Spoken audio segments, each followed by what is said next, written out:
معزز سامعین کرام، السلام علیکم۔ ذات یا برادری کا پاکستان کے ہر صوبے، شہر یا محلے میں انتہائی اہم کردار رہا ہے۔ ملکی سیاست میں ذات اور برادریوں کے داو پیچ کہیں حکومت بناتے ہیں تو کہیں خاندانی حلقہ داریوں کو بڑھانے اور رشتوں کو جوڑنے کا کلیدی کردار ادا کرتے ہیں۔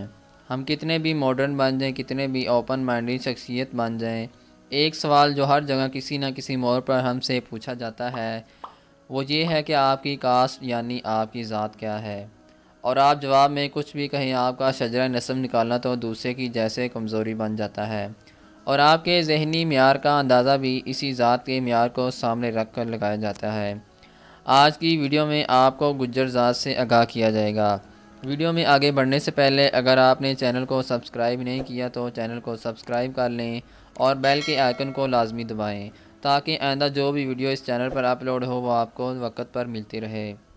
اس کے علاوہ اگر آپ پٹھان یا پشتون یا آرائی قوم کے بارے میں اور اس کے علاوہ کنبو قوم کے بارے میں جاننا چاہتے ہیں تو ان پر پہلے ہی ویڈیو بنائی جا چکی ہیں، ڈسکرپشن میں لنک موجود ہے، جا کر دیکھ سکتے ہیں۔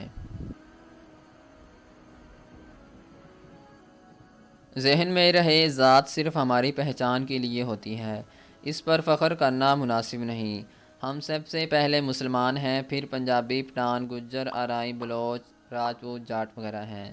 اس لیے اس ویڈیو کو معلومات کی حد تک سنیں اور دوستوں کے ساتھ شیئر بھی کریں، لیکن کسی پر فخر جتانے کے لیے ایسا مت کریں۔ ایک اور بات ذہن میں رہے کہ تاریخ میں اختلاف ہوتا ہے۔ ایک ہی انسان یا قوم کی تاریخ کو مورخین نے مختلف انداز میں تحریر کیا ہوتا ہے۔ اس میں یقیناً مورخین کی خود ساختہ باتیں بھی شامل ہو جاتی ہیں، لہٰذا تاریخ مکمل طور پر سچ نہیں ہو سکتی، کیونکہ یہ نہ قرآن ہے اور نہ ہی حدیث، اس میں خشک اور تر دونوں شامل ہیں۔ اس لیے یہ بات بالکل ممکن ہے کہ میں جس کتاب کے حوالہ سے تاریخ بیان کروں آپ نے اس کو کسی اور طرح سے پڑھا ہوگا۔ گجر ایک ذات ہے۔ اس ذات کے لوگ پاکستان اور بھارت میں بکثرت پائے جاتے ہیں۔ ان میں ہندو اور مسلمان دونوں بڑی تعداد میں موجود ہیں۔ آپ میں سے بھی بہت سے دوست گجر قوم سے تعلق رکھتے ہوں گے۔ گجر ذات کے لوگ پاکستان کے مختلف شہروں میں بکثرت تعداد میں پائے جاتے ہیں اور پیشے کے اعتبار سے ان میں سے اکثر گوالے ہیں، یعنی ان کا ذریعہ معاش بھینسوں کے دودھ پر ہی ہوتا ہے۔ لیکن ہندوستان کے بعض علاقوں جیسے کانگڑا اور سنجال کے پہاڑوں کے بیرونی کناروں میں یہ گجر تاحال خانہ بدوش چرواہوں اور گلہ بانوں کی زندگی بسر کر رہے ہیں۔ گجر وسط ایشیا کے قدیم ترین قبیلوں میں سے ایک اہم قبیلہ ہے، جس کی تاریخ گزشتہ 5000 برسوں پر پھیلی ہوئی ہے۔ گجروں نے کئی صدیوں پر محیط اپنی شناخت کی جنگ لڑتے لڑتے اس قبیلے نے بہت کچھ کھویا اور بہت کچھ حاصل کیا۔ گجروں کے کئی اور نام ہیں، جیسے گرجر، گرزر، گاوزر اور شاخیں جیسا کہ اجڑ، بکروال، دودھی، بنارا وغیرہ، مگر ہر ایک ذیلی شاخ کا شناختی، سماجی اور ثقافتی تانا بانا ایسے بنا ہوا ہے کہ وہ اپنے اصل سے مضبوطی سے بندھے ہوئے ہیں۔ گجر کو گوجر اور گرجر بھی لکھا جاتا ہے۔ گجر یا گوجر 6 صدی عیسوی میں برصغیر میں داخل ہوئے تھے۔ ان کی جسمانی خصوصیات ظاہر کرتی ہیں کہ یہ خالص ہند آریائی نسل سے تعلق رکھتے ہیں۔ آریائی قوم کا تعلق حضرت ابراہیم علیہ السلام کی اولاد سے ہے۔ گجر کے معنی دشمن کو تباہ کرنے والا ہے۔ یہ نام ان کو دشمن پر برتری حاصل کرنے کی وجہ سے ملا۔ گجروں کی بڑی آبادیاں اس وقت ہندوستان، پاکستان اور افغانستان میں ہیں، اور روزگار کے سلسلے میں یہ جفاکش لوگ پوری دنیا میں پھیلے ہوئے ہیں۔ ہندوستان کی 12 ریاستوں میں گجروں کی قابل ذکر آبادی بود و باش کر رہی ہے۔ پاکستان کے سبھی صوبوں اور قبائلی علاقوں میں یہ لوگ آباد ہیں۔ افغانستان میں بھی گجروں کی خاطر خواہ آبادیاں موجود ہیں۔ کچھ مورخین کا خیال ہے کہ یہ قبیلے در حقیقت ہندوستان کے قدیم ترین باسیوں میں سے ہیں، جو بعد میں آنے والی نسلوں کے ساتھ شامل ہو گئے ہیں، جبکہ کچھ کا ماننا ہے کہ یہ عرب، ایران یا ترکی سے آئے۔ زیادہ تر مورخین کے مطابق یہ لوگ جارجیا یعنی گورجستان سے بھارت میں داخل ہوئے اور پورے شمالی ہند پر قبضہ جما لیا۔ معروف مورخ کینیڈی نے اپنی تحقیق میں ثابت کرتے ہوئے کہتے ہیں کہ گجر چونکہ ابتداً سورج کی پرستش کرتے تھے لہٰذا ان کا تعلق ایران سے رہا ہوگا۔ اس سلسلے میں مزید ثبوت و شواہد پیش کرتے ہوئے وہ کہتے ہیں کہ یہ قبیلہ سورج کی پوجا کرتا تھا۔ اس کی وجہ سے ان کے راجگان جنہوں نے ہندوستان کی الگ الگ ریاستوں پر 5ویں سے 12ویں صدی تک حکومتیں کی ہیں، اپنا لقب مہر یعنی سورج استعمال کیا ہے۔ ان میں مہر ناگ بٹ، مہر بھوج، مہر دیو، پرتھار گجر وغیرہ بھی شامل ہیں۔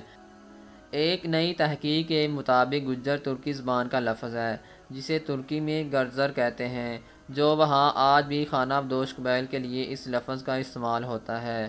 گوجری اور ترکی زبان کے کئی لفظ مشترک ہیں۔ کچھ مورخین گجروں کو خزر نسل کہتے ہیں۔ خزر جو ایک ترکی قوم تھی جس نے نوشیروان عادت سے کچھ عرصہ پہلے عروج حاصل کر لیا تھا اور غالباً یہی ترک تھے جن کے خلاف دربند کی صدیں تعمیر ہوئی۔ خزر نے ترکی خانہ بدوش سلطنت کی روایت کو قائم رکھا۔ کباد کی پہلی تخت نشینی کے وقت خزر قبیلے نے ایران پر یورشیں شروع کر دی۔ کباد نے خزر حملہ آوروں کا مقابلہ کیا اور انہیں شکست دے کر ملک سے باہر نکالا۔ ایک بات تو طے ہے کہ مورخین کے مطابق گجروں کے ترکی نسل ہونے میں کسی کو کوئی اختلاف نہیں، لیکن اس پر اختلاف ہے کہ گجر خزر نسل ہیں یا نہیں، کیونکہ ترکوں کی مغربی سلطنت جس کی علم برداری افغانستان کے علاقوں پر بھی تھی وہ خزروں کی دشمن تھی، اس لیے خزر قوم کا برصغیر کی طرف آنے کا سوال ہی پیدا نہیں ہوتا۔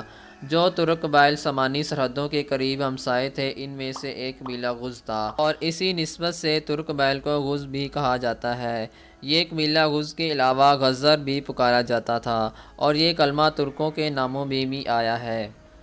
مثلاً غزر الدین مشہور خلجی التمش کے دور میں گزرا ہے۔ اس کے علاوہ محمد عبد الملک نے شاہانہ گجر میں لکھا ہے کہ دوسرے ممالک میں اس قوم کو غزر، جزر، جندر اور گنور بھی کہا گیا ہے۔ برصغیر میں یہ پہلے گرجر کی صورت پھر گوجر ہو گیا۔ یہ لوگ گرجستان سے آئے تھے۔ بحیرہ خزر کا نام شاید غزر پڑ گیا۔ اس کے ارد گرد خزر یعنی گجر آباد تھے جو کہ سہتین قبائل کی نسل سے ہیں۔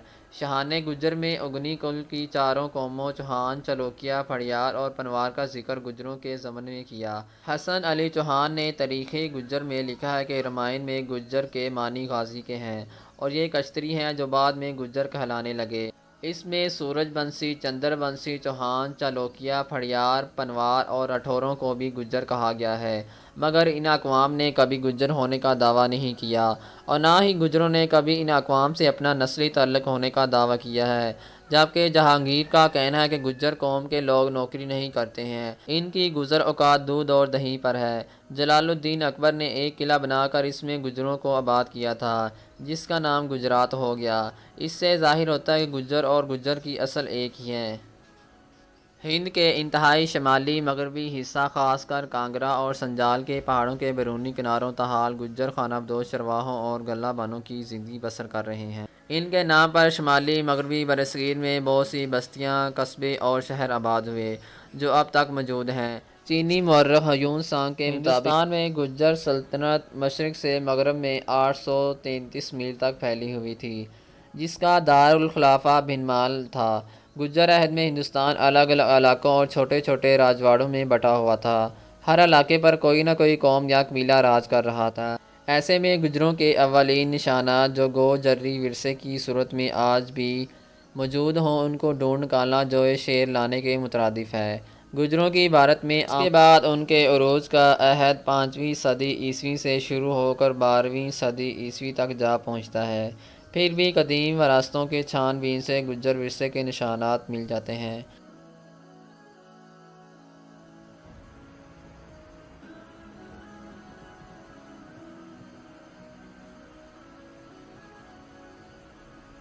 ناظرین کرام، ویڈیو پسند آئی ہو تو اسے اپنے دوستوں کے ساتھ شیئر لازمی کریں اور آپ دوستوں سے گزارش ہے کہ چینل کو لازمی سبسکرائب کریں۔